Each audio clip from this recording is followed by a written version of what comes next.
Hello and welcome back to Alex Goes Sailing. This video is going to be a little bit different, and that's because I'm on to my next big adventure. That means a new boat, and the new boat is somewhere behind me in Brighton Marina. Now I'm not going to show you that in this video, that's for the next video, but that does mean Mingulay is sadly up for sale, so if you do want to, please let me know. Now in this episode I'm going to be covering my entire story up to now with my various trailer sailing antics.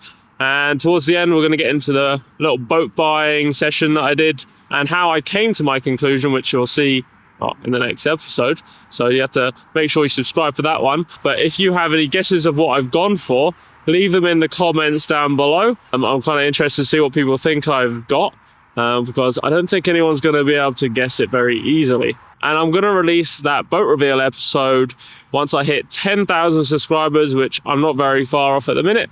So if you haven't already, please go and subscribe. Now, let's get into my story.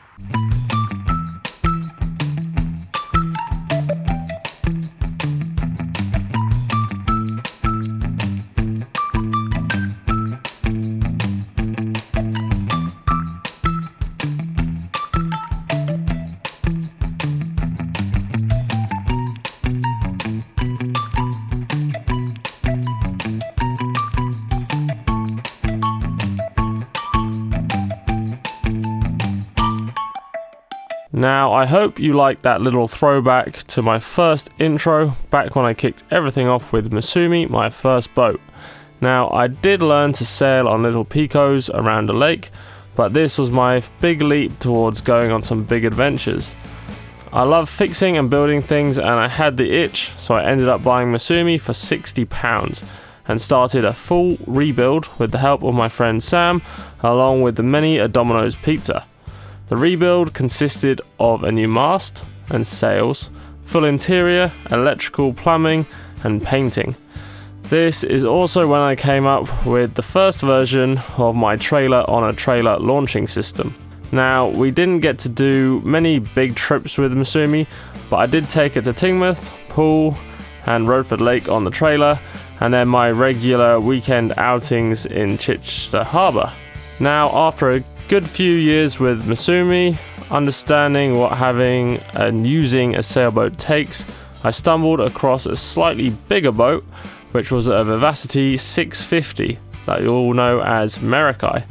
I bought her off a car dealer's forecourt for a couple £100 and had to drag her onto a trailer and get her back home so I could get started with the extensive rebuild covering everything. Mingulay was 3 foot longer than Masumi and had a no side deck design, which made for a lot of room down below, even managing one time to have 4 people sleeping down below versus Masumi's 2-berth setup. Mingulay also came with a round the boom furling, which I did really like and it's super convenient to use. I also upgraded my trailer on a trailer setup for Mingulay and had a steerable kind of dolly setup, and that was perfect for getting it in and out of the water and dumping it off into the garden, but launching and recovery solo was a dream and allowed me to go on some pretty big adventures in such a small boat. Now, we started out small with a quick test sail at the end of the season, and then on to bigger trips around the Solent, exploring various anchorages and really getting to grips with sailing in all sorts of conditions. I then got to do some long trips like my sail over to the Isles of Scilly with Thomas, where we had no tiller pilot, so had to hand steer for 10 hours straight while Thomas was over the side getting a little seasick. We had to handle the typical upwind conditions getting to the Scillies, but that was good fun. We also did some big trips along the south coast, visiting some really stunning places like Lulworth Cove, Salcombe, Plymouth and Poole.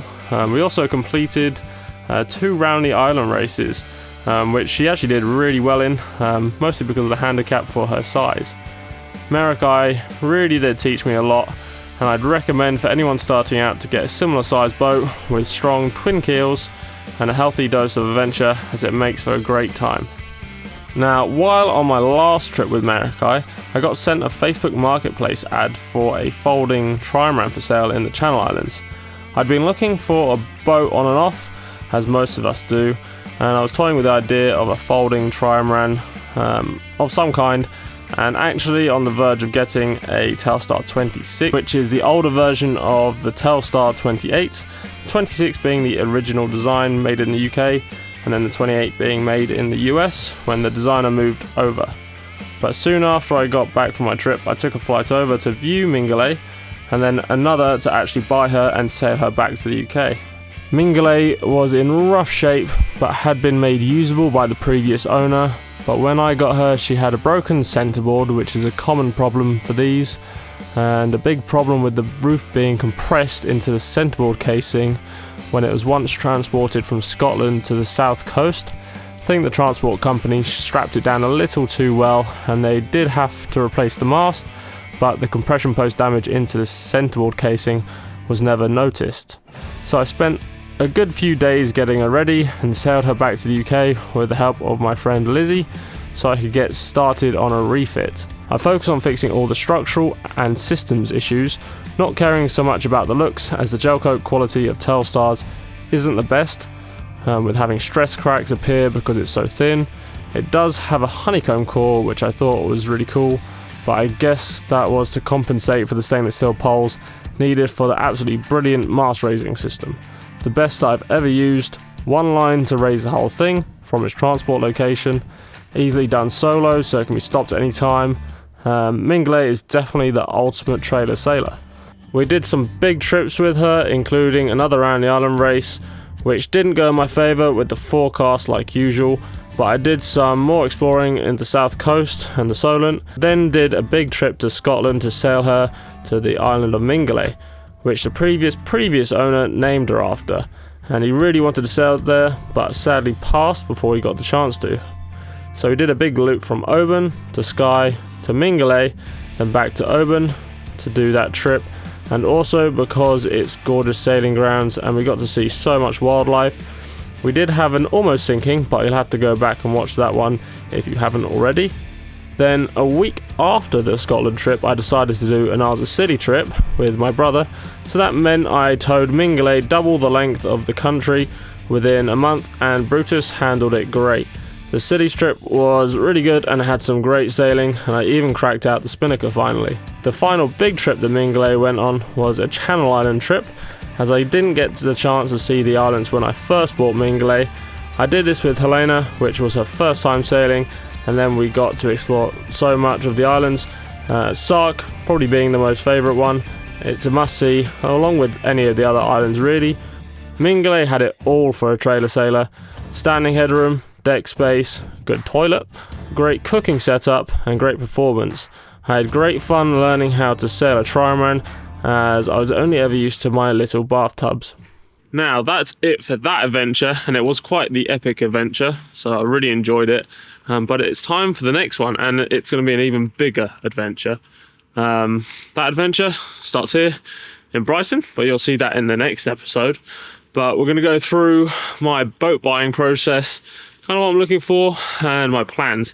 Now my plans are to go blue water and go further afield, out of the country possibly, to somewhere warmer, because as you can see this weather isn't the best, and that means getting a boat.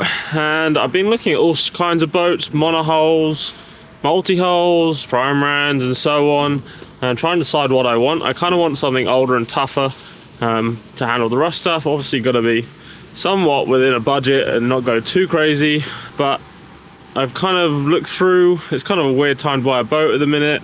Prices are everywhere. People want way too much, way too little. There's some really rough boats out there. I don't really want a massive project. Now I went to see quite a few boats. I'll show you one of them now. That one was quite an interesting boat. Is selling for very cheap. Had some insurance structural work done to it. Had water maker, really nice layout. Had some dodgy teak deck, so it did need quite a bit of work. It's quite old-fashioned on the inside, but that was all fixable, and for the price you're getting a lot of boat for that price. Now the draft was a little bit too deep. That wasn't too much of a concern because you could always make that work.